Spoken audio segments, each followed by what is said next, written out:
The room fell silent the moment I walked in. My father chuckled under his breath. My mother shook her head like I'd just embarrassed the whole family again. The judge froze, staring at the uniform I hadn't worn in years. His hand trembled as he whispered, "My God, is that really her?" Everyone turned and stared. Nobody said a word. That was the first time in my life my parents ever went quiet because of me. 2 days earlier, I'd been trimming the overgrown azaleas in my front yard when the envelope came. A cream-colored paper with a county seal I recognized from childhood Portsmouth Family Court, Virginia. It wasn't an invitation. It was a summons. Case No. 4238B Carter v. Carter. Petition for property division. At first I thought it was a mistake. Then I saw the names plaintiffs Robert and Margaret Carter, defendant Evelyn Carter. My parents were suing me. The words blurred for a second before I laughed out loud, the kind of dry, tired laugh that comes from someone who's seen too many absurd things to cry about one more.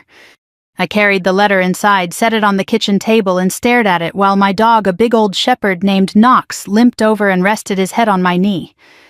"Guess they finally found another way to talk to me," I murmured. It had been 12 years since I left home.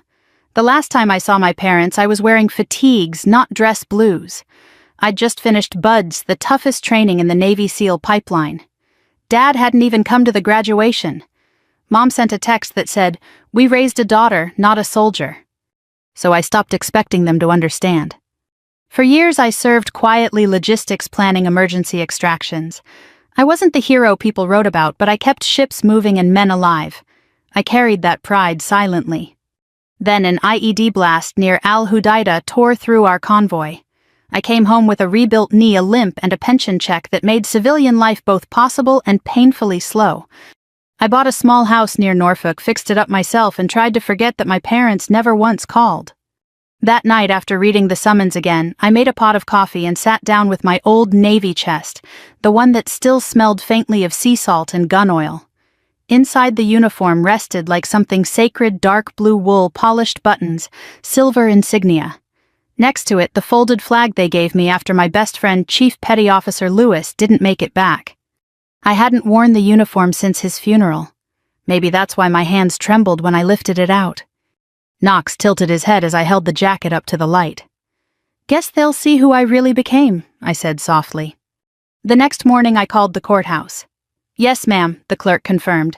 "Your parents are petitioning to have the family property transferred to them on grounds of abandonment."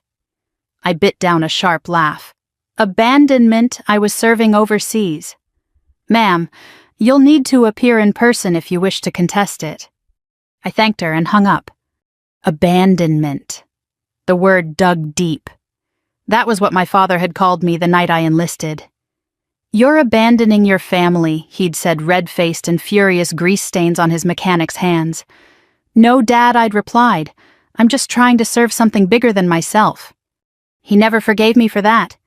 I drove by the farmhouse that afternoon, or what was left of it.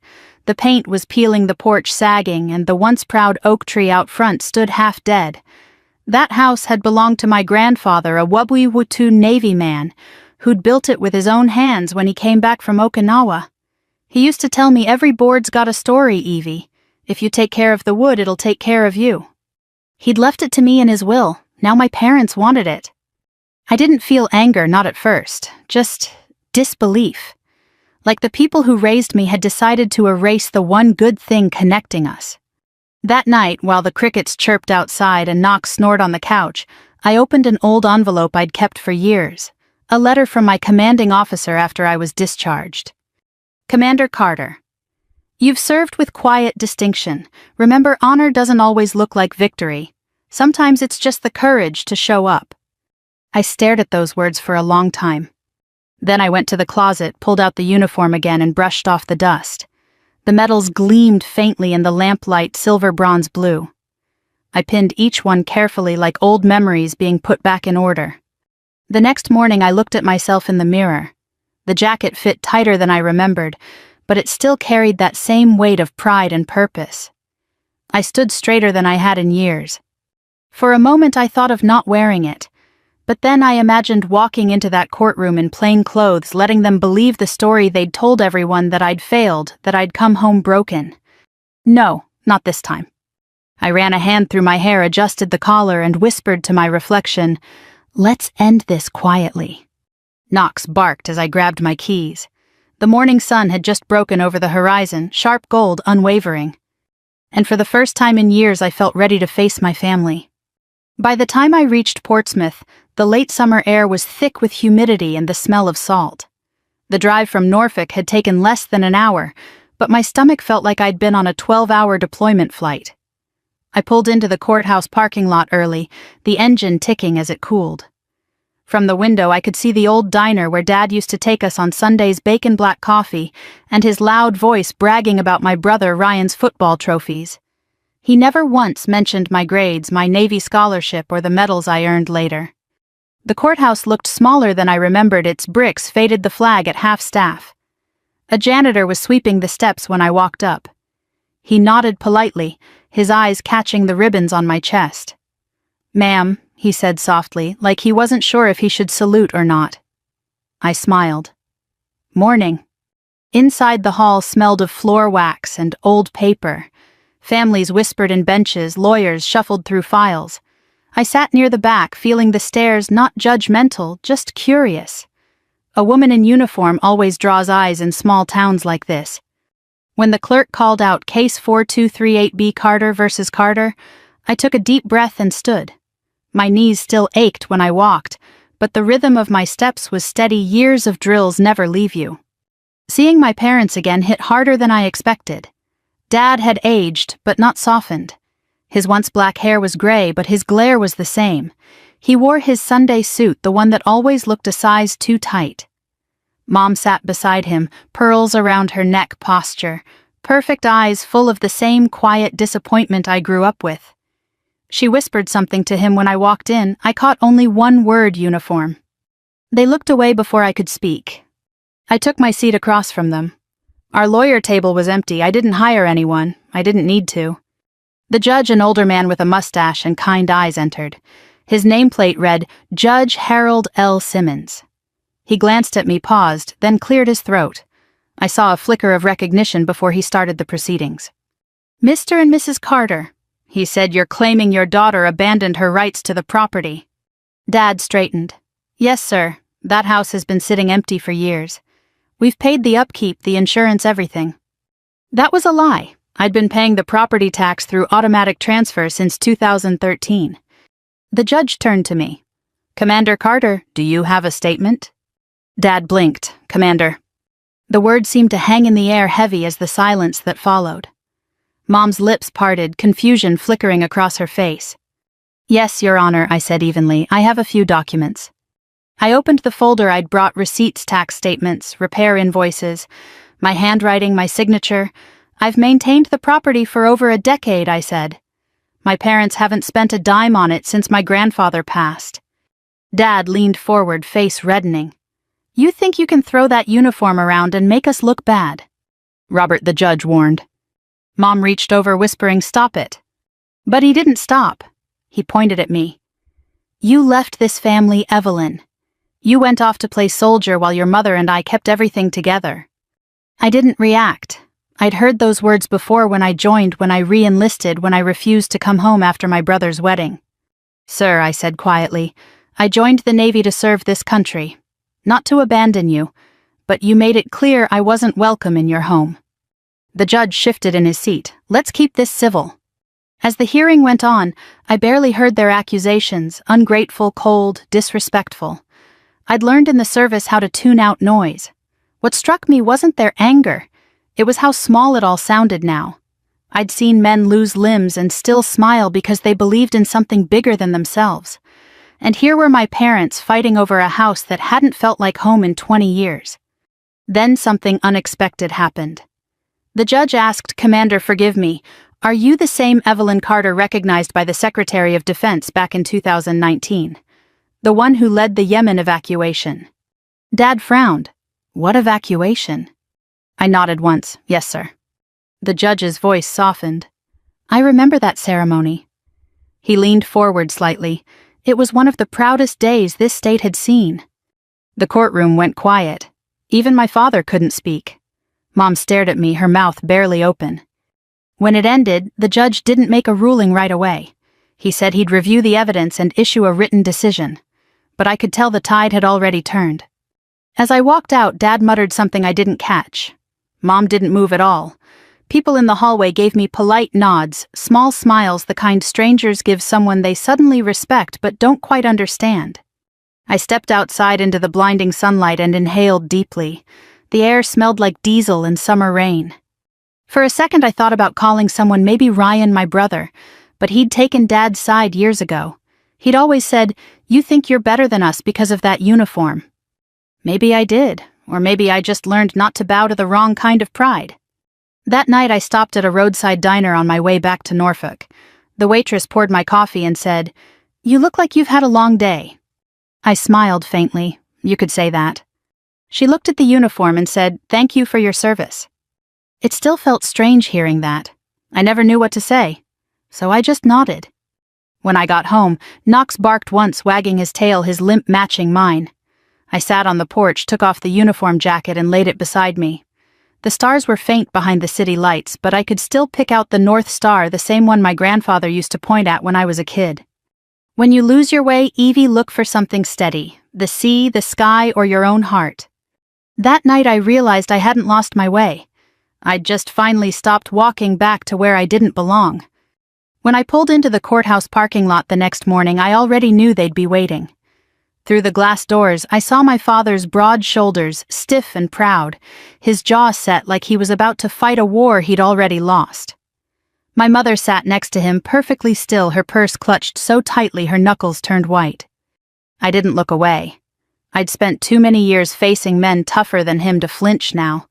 Still, my palms itched. Not with fear, with the ache of something that never quite healed, the wish that my parents might just once see me for who I really was. The courtroom was smaller than I remembered. Maybe it always was. The wooden benches creaked as people settled, whispers darting like small birds from one end to the other. The air smelled faintly of polish and stale coffee. The bailiff nodded when he saw me enter in my uniform. "Commander," he said quietly, eyes soft with recognition. It caught me off guard. I wasn't used to anyone saying that outside of base. I took a seat at the defense table, my posture straight out of habit. When I placed my hat down, it made a small, solid sound, that sound that comes when metal touches wood. Final. Unapologetic. The clerk called the case. Carter versus Carter. Dad cleared his throat loud enough for half the room to hear. "Well, this is going to be interesting," he muttered. The judge entered, same one as yesterday, Judge Simmons. His robe looked heavy in the heat, and his eyes carried that look of a man who'd seen too many family fights to still believe in winners. He looked at me longer than the others, then said softly, "Commander Carter, good morning." The title caught my parents like a slap. Dad shifted in his seat. "Commander," he repeated, half sneer, half question. I didn't answer. I just nodded to the judge. He opened a folder. "We're here to settle ownership of the Carter property, 47 acres on Maple Creek Road." Dad's lawyer, a local man with a shiny tie, stood up. "Your Honor, my clients maintain that Miss Carter abandoned." "Commander," the judge corrected automatically. The lawyer blinked. "Yes, of course. Commander Carter." He swallowed. "That she abandoned the property over 10 years ago, leaving full maintenance and expenses to her parents." The judge turned to me. "Your response, ma'am." I opened the same folder I'd shown yesterday, this time with more than receipts. I'd printed records from the county assessor's office, tax payments under my name, and a copy of my grandfather's will. "My grandfather left that land to me," I said evenly. "And for 12 years I've paid the taxes on it, every single year, quietly." The lawyer leaned forward. "And what proof do you have that—" I slid the documents across the table. Each transfer was made from my Navy account, direct deposit from active duty pay, and later from my disability pension. The judge read for a moment, brow furrowing. "Everything checks out." He looked to my parents. "Mr. and Mrs. Carter, were you aware your daughter was paying the taxes?" My mother's mouth opened, but no sound came out. Dad answered instead, voice sharp. "If she was, she never said a word." I looked at him. "You never asked." The words landed harder than I meant them to. For a long moment nobody spoke. Then Judge Simmons took off his glasses and sighed. I don't usually say this during proceedings, but I remember you now, Commander. You were part of the rescue operation in 2019, the one off Yemen. Yes, sir. He nodded slowly. That was remarkable work. Dad blinked, confused. What rescue? The judge turned toward him. Your daughter led a joint Navy and civilian team that evacuated 43 Americans trapped in a flood zone. She received the Silver Star for it. Murmurs rippled through the gallery. Dad's face went pale. Mom's hand slipped from his arm. I didn't look at them. I just kept my eyes on the judge. He leaned back in his chair, voice calm but waited. This court finds no evidence that Commander Carter abandoned her property or failed her obligations. In fact, the documentation proves the opposite. He tapped the folder once, then said, "Petition denied." The sound of his gavel hitting wood echoed like a door slamming shut on 20 years of silence. Dad stood abruptly. You can't just... The bailiff took a step forward. Sir. Dad stopped. His shoulders slumped slightly, the first time I'd ever seen that man look smaller than me. Mom stared straight ahead, lips pressed together. I gathered my papers calmly, even though my hands shook a little. It wasn't pride or revenge making them tremble, it was release. The kind that comes when you've carried something too heavy for too long and finally set it down. As I turned to leave, the judge spoke quietly, almost to himself. My God, he said again. Is that really her? He wasn't talking to the clerk or the gallery. He was talking to the father who'd never shown up for graduation, to the mother who'd looked past me, and maybe to the part of me that had stopped believing any of them ever could. Outside, the midday sun hit my face, warm and unforgiving. A couple of locals nodded politely as I passed. One old man in a veteran's cap saluted. I returned it. In the car, I finally let out a breath I hadn't realized I was holding. Knox was waiting for me at home. And for the first time in a long time, I felt like I had a home to go back to, not a house, not land, but a life that was mine alone. I looked in the rearview mirror before driving off. Through the courthouse glass, I saw my parents still sitting there motionless. Maybe they were remembering, or maybe for the first time they were really seeing me. That night I didn't drive home right away. Instead, I stopped at the small harbor near the old naval yard, the same dock where my first deployment began. The tide was low, the boats moored tight ropes creaking softly in the wind. It smelled like diesel salt and ghosts. I sat there in my uniform for a long time, the streetlight flickering above me. Somewhere behind those clouds I could almost see the faces of the ones who never made it back, Chief Lewis Ortiz Harper. Men who'd called me Iron Eve, half teasing, half proud. I wasn't thinking about victory. I was thinking about everything I'd lost to earn that silence in court today. People always think being in the SEALs means you're made of steel, but they don't see what it costs. They don't see the nights you wake up drenched in sweat because you heard a sound that wasn't there. They don't see the letters you never send, the ones that start with Dear Mom and Dad and end with a dozen crumpled drafts because you know they'll never write back. During my second deployment, I remember opening a care package from an unknown sender.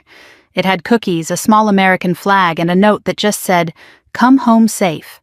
I thought it might have been from my parents. Turned out it was from the base chaplain's wife. That's when I stopped hoping for mail.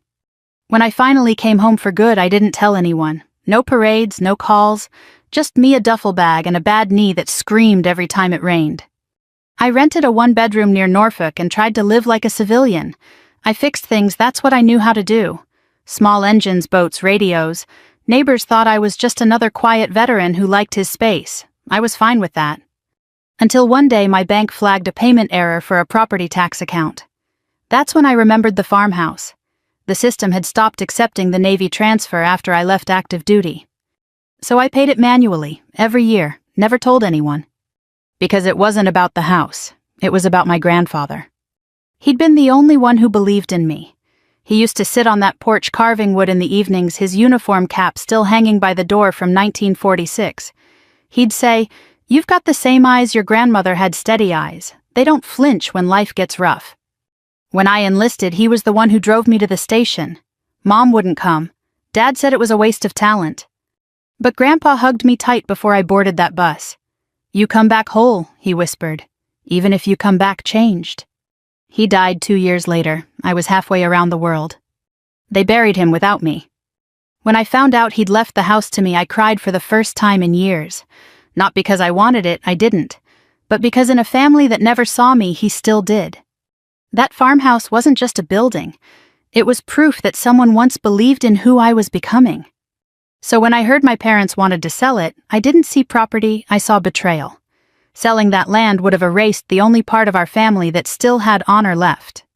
The night after court, I drove there again. The place looked worse up close, shutters hanging loose, the swing-gone vines crawling up the siding. I walked around the porch with a flashlight, tracing the worn boards with my hand. Under one of them, carved faintly into the wood, were the initials EC, my grandfather's and mine. I smiled. He'd always said names fade, but values stay. I sat on the step staring out at the field where I used to chase fireflies. I could almost hear him humming an old Navy tune, the one about coming home. That's when I realized something. I hadn't come back for revenge. I'd come back to protect what still mattered. The next morning I drove to the courthouse again, not for another hearing, but to deliver one last file. I gave it to the clerk, a quiet woman who'd smiled at me during the trial. "What's this?" she asked. "Proof I said that the house taxes are current, and a note for the record I don't plan to sell it." She nodded slowly. "You're keeping it?" "Yes, but not for me." She tilted her head. "Then for who?" I paused. "For whoever remembers why it was built." That afternoon, as I walked out of the courthouse, I saw my father in the parking lot. He was standing by his truck, smoking, staring at nothing. When he saw me, his mouth tightened. "Congratulations," he said dryly. "You embarrassed us good in there." I took a breath. "Dad, I didn't come to embarrass you. I came because it was right." He scoffed. "Right. You think marching in here in that getup makes you right?" I met his eyes. "No, but it reminds me who I am when you forget."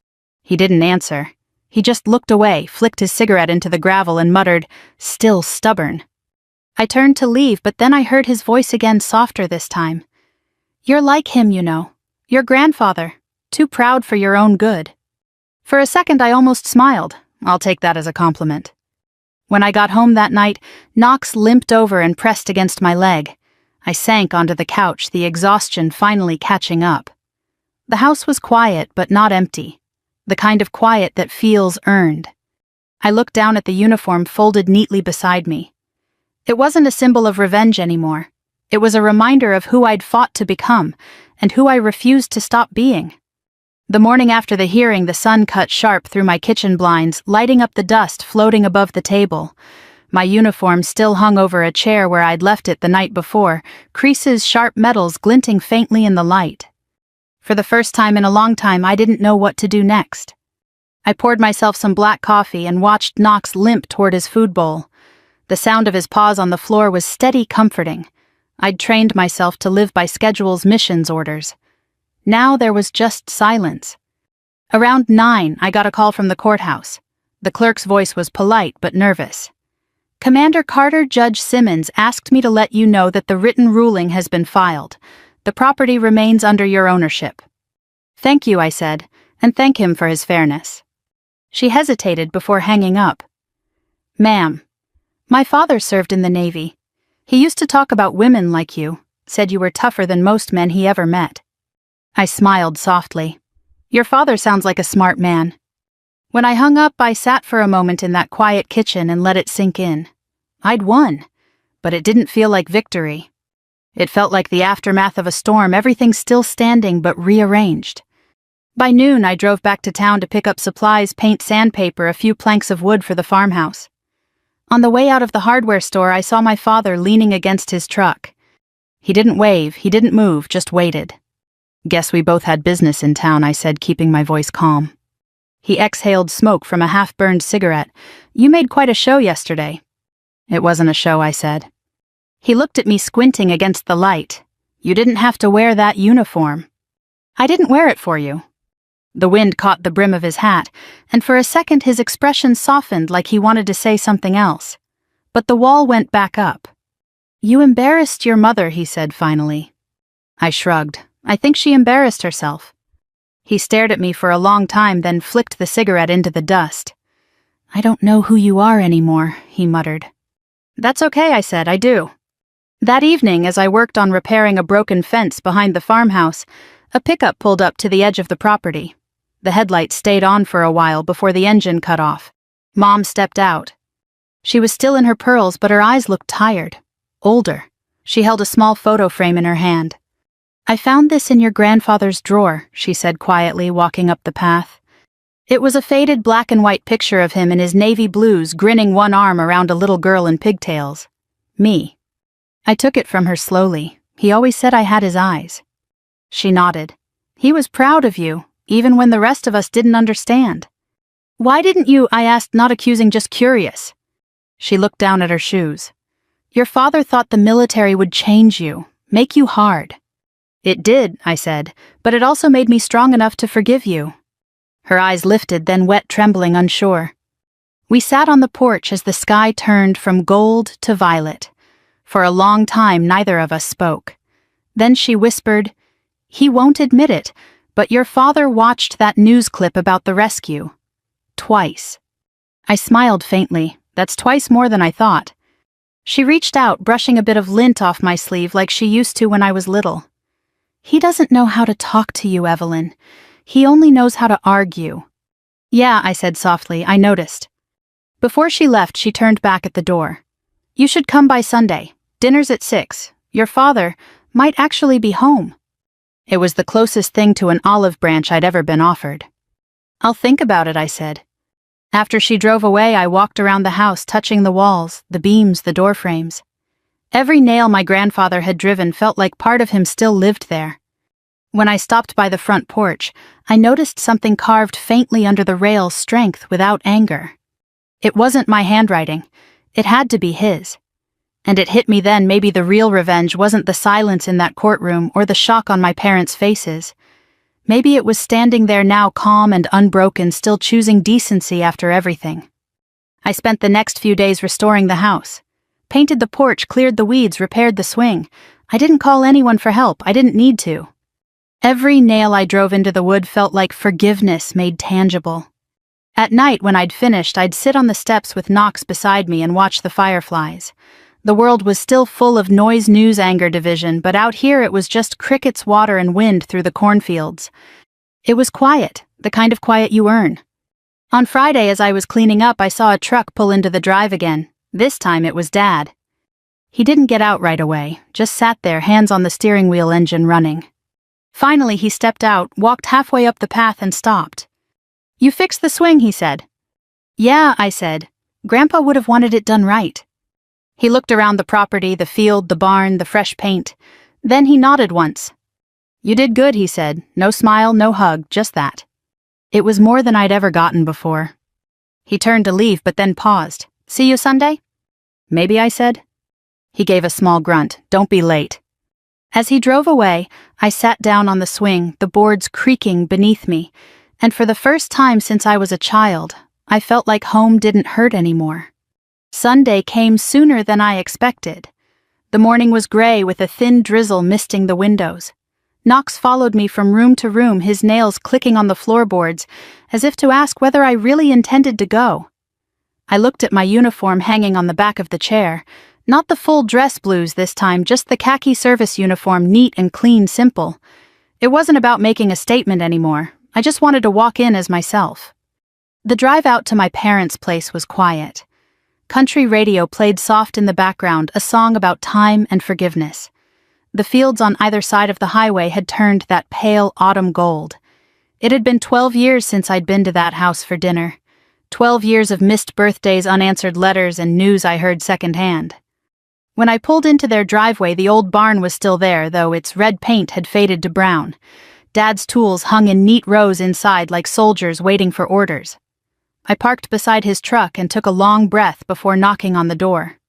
Mom opened it, wiping her hands on a dish towel. "You came," she said, her voice softer than I remembered. "Dinner's at 6, I replied, glancing at my watch. Didn't want to be late. She smiled faintly. "Your father's out back. Go on in."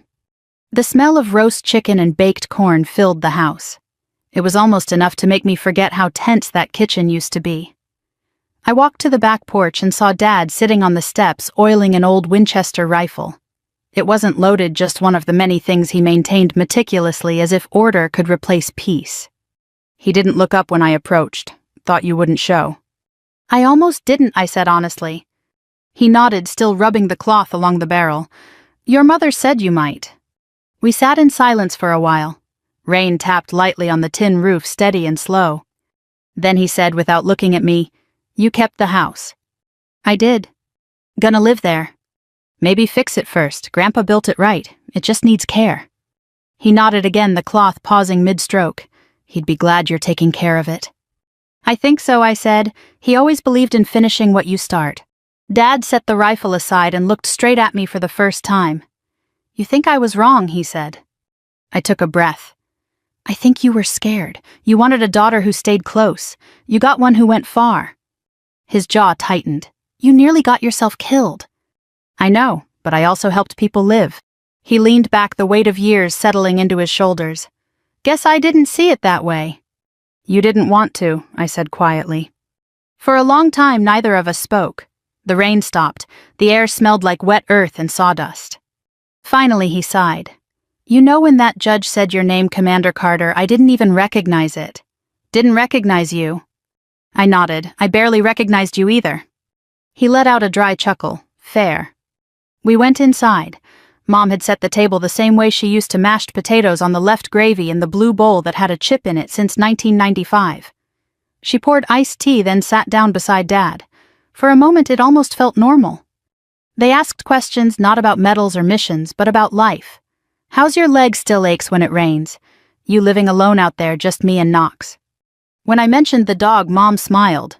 You always did take in the broken ones. I smiled back. Guess I became one. Dad looked down at his plate. You're not broken, he said, his voice low. You're just different now. Maybe, I said, but I'm still yours. He swallowed hard, eyes wet. Didn't think you'd ever say that again? After dinner, we stood out on the porch, looking toward the horizon where lightning flickered far away. Dad said quietly, You remember that night before you left for boot camp, I told you not to go. I remember. I was wrong. The words were so simple, but they hit harder than any apology could. He reached into his pocket and handed me something small and worn, Grandpa's old pocket compass. He left this to me, Dad said, but I think it belongs to you now. I opened it. The needle still moved, steady and sure. Inside the lid, faintly etched, were the words, Honor is the only direction that never changes. I blinked fast to keep my voice steady. Thank you, Dad. He nodded once, then put his hand on my shoulder, firm, awkward, real. When I left that night, the porch light stayed on behind me. Halfway down the drive, I looked back through the rearview mirror. They were both standing at the door side by side. No waves, no words, but for the first time I didn't need either. Back home, I placed the compass on my nightstand beside the folded uniform. It caught the light from the window and reflected a soft golden glow across the room. Knox settled at my feet. The world outside was quiet again, different but right. Sometimes reconciliation doesn't come with grand speeches or tears. Sometimes it's just a porch light left on. That night I fell asleep knowing the war between us was over. A few months later, the air had turned crisp again, Virginia autumn, sharp and clear, with leaves that crackled under every step. The farmhouse was nearly restored now. The porch had new paint. The swing creaked gently in the breeze, and the flag Grandpa left me fluttered proudly above the door. I'd replaced the old window glass, cleared the yard, fixed the roof. Every board I repaired felt like stitching something larger back together, not just the house, but a story, a family. Knox stayed close, limping beside me as I worked his fur, silvering at the muzzle. Almost done, buddy, I told him. Almost. When the sun set behind the trees, I sat on the porch with a cup of coffee and watched the world turn gold. For the first time, the house didn't look lonely. It looked lived in again. A few cars pulled into the driveway that evening. My parents stepped out first, then my brother Ryan and his wife holding a casserole dish like a peace offering. I stood to greet them, wasn't expecting a crowd. Dad shrugged. Your mother said we should see the place before you finish it. Figured she was right. Mom smiled, eyes soft. Smells like paint and coffee. Your grandfather would have loved that. Ryan looked around awkwardly, shoving his hands in his pockets. You did all this yourself? Mostly, I said. Took a while. He nodded slowly. Looks good, real good. For a family that used to speak in criticism, that small sentence was thunder. We ate dinner on the porch, simple food laughter that came in small waves, hesitant but genuine. At one point, Dad lifted his glass of sweet tea and said, "To the Carters and to the one who finally made us proud." I froze for a second, unsure if I'd heard right.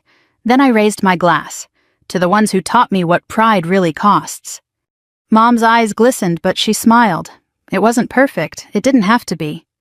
After they left, I stayed outside watching the taillights disappear down the dirt road. The porch light glowed steady above me, their light this time not mine.